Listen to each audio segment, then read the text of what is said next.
mastering is once you have a song that's mixed, even if it's a rough mix, the master channel is a stereo bus. It's a channel where all the audio in your song, it has to exit somewhere, right? We have 20 tracks of audio, 50 tracks of audio. Well, they only come out in stereo. All the audio combined comes out in stereo. So your master is that final stereo channel where all the music is being piped through. So you can apply plugins to that channel that affect the overall mix. In its simplest term, using mastering on a master channel of a song is like glue. It's the glue that ties the whole song together. It squashes it, it compresses it, it ends up highlighting some things that appear louder, decreasing other things, but it ties the whole song together sonically. So on this song, I haven't had mastering on at all the whole time because I used to be in a bad habit of actually programming and writing with mastering on. I usually do one last look through overview to make sure that there's no major mistakes. So the levels of everything sound pretty good. I'm going to add mastering EQ. Now look, I'm in the master channel, and if you want to create a master channel in Pro Tools, hopefully you know how to use Pro Tools somewhat, but you just create stereo and then select master fader, right? And that's kind of channels all the audio into that stereo master. So I go through fads of things that I like to put on my master bus. So when I first started producing, the L2 was my go-to. It was cheap, it was easy. Then they came out with the L3, Ultra Maximizer, right? Which, look what this guy does. You can load high-res CD master or 24-bit hot and pumpy. You can kind of control the various levels of mastering you want. Now let's just take a listen to a couple of them and see what the difference is. One thing you have to note, see that red right there in the master channel? Right there, it looks like it was peaked. You want to clear that out. Once you put mastering on, your mix will be a lot louder. So turn your speakers down a little bit. It's going to probably add some volume overall, and it might be peaking in certain areas. So the way to prevent, you have to do this dance between your master fader and your master compressor, right? So this is my mastering compressor right here. Here's my master fader right here. So if this thing starts peaking over here, I'm going to turn this down until it's not peaking. So just watch. Let's see what happens.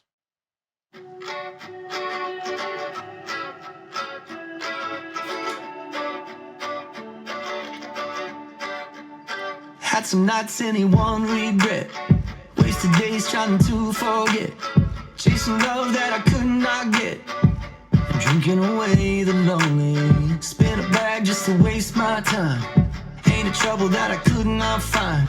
You swear the devil was a friend of mine, I guess someone was praying for me.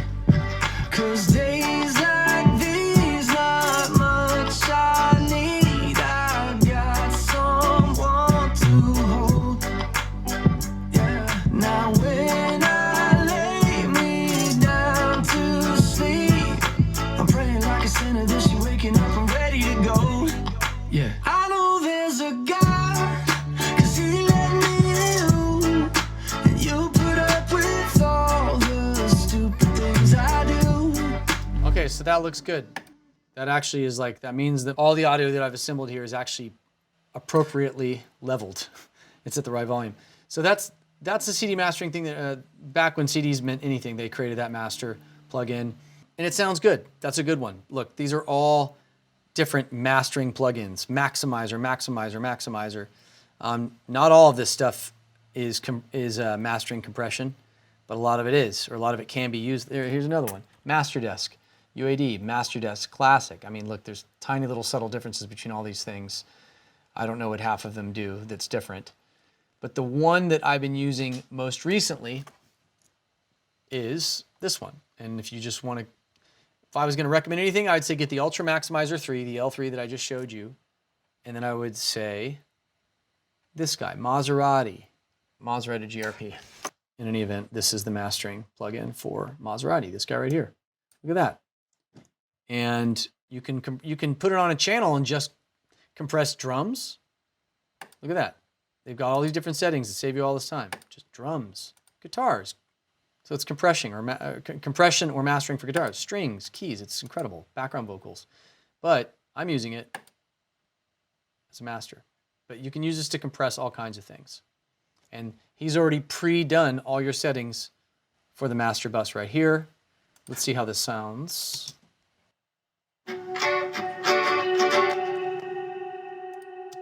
Days like these, not much I need. I got someone. Yeah, I got Okay, so this is turning red here, which means it's peaking a little bit. So this is how I control it.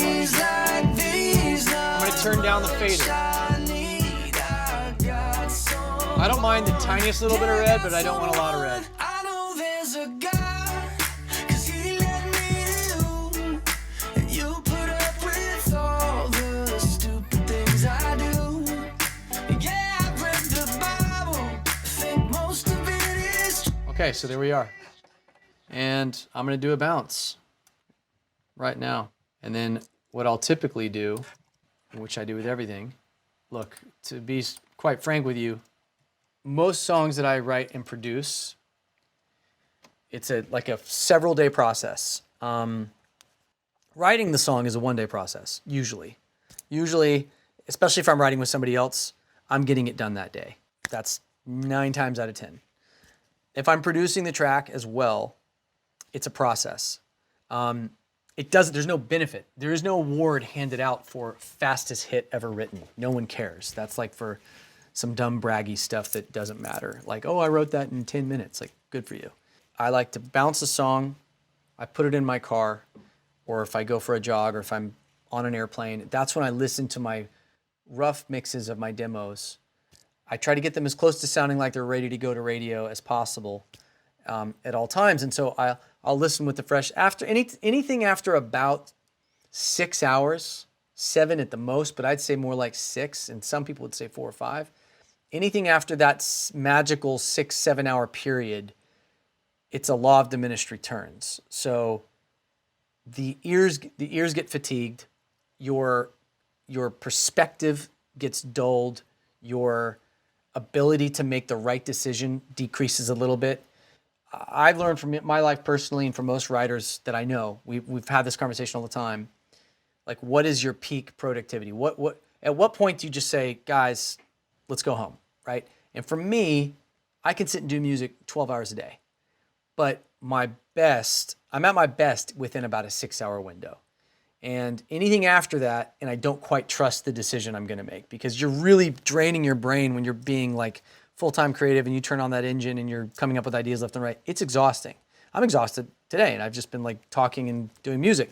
I would encourage everyone to don't kill yourself to, oh, it's gotta be done tonight. No, it doesn't. Like, no one's putting a gun to your head. There's no award for who does it fastest.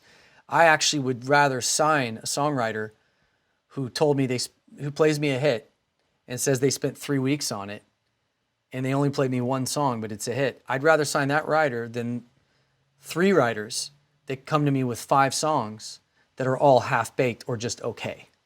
So it's something to think about. Like, less is more if there's more time spent focusing on less. I'm gonna do a bounce. I already know there's things I'm gonna change, but my ears are kind of getting to that point of fatigue where it's like, I don't quite trust them. I'm gonna do a bounce so I can listen tonight and even tomorrow morning on my morning drive. I can listen with fresh ears and know exactly what it is I wanna change.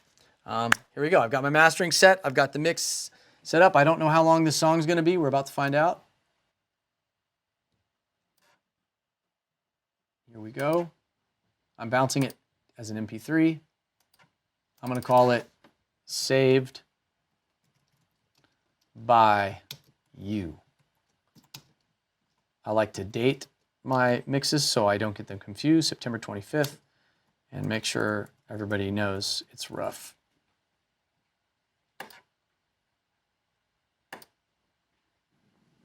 .307.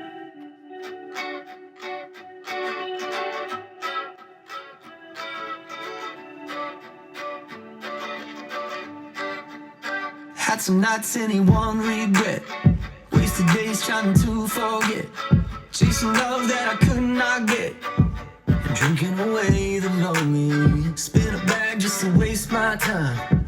Ain't a trouble that I could not find. You swear the devil was a friend of mine. I guess someone was praying for me. 'Cause days like these, not much I need. I got someone to hold. Yeah. Now when I lay me down to sleep, I'm praying like a sinner that she waking up, I'm ready to go. Yeah. I know there's a God, 'cause he let me live. And you put up with all the stupid things I do. And yeah, I've read the Bible, think most of it is true. Yeah, I was lost as hell and something pulled me through. But baby, I was saved by you. Honey, don't you ever stop. Another level with the things you got. The day I met you, well, the mic just dropped. And honey, your body's holy. Now days like these, not much I need. I got someone. Yeah, I got someone. I know there's a God, 'cause he let me live. And you put up with all the stupid things I do. Yeah, I've read the Bible, think most of it is true. Yeah, I was lost as hell and something pulled me through. Baby, I was saved by you. Had some fun and drank some whiskey. Broke some hearts, they probably miss me too. But baby, I was saved by you.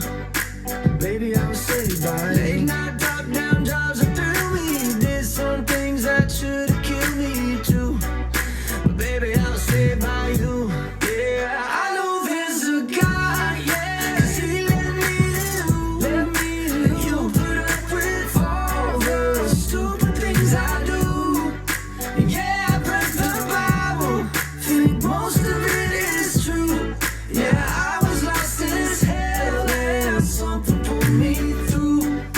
Baby, I was saved by you. Had some fun and drank some whiskey. Broke some hearts, they probably miss me too. But baby, I was saved by you.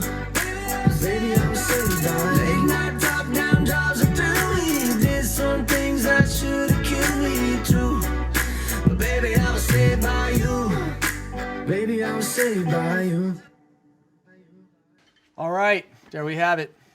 Saved.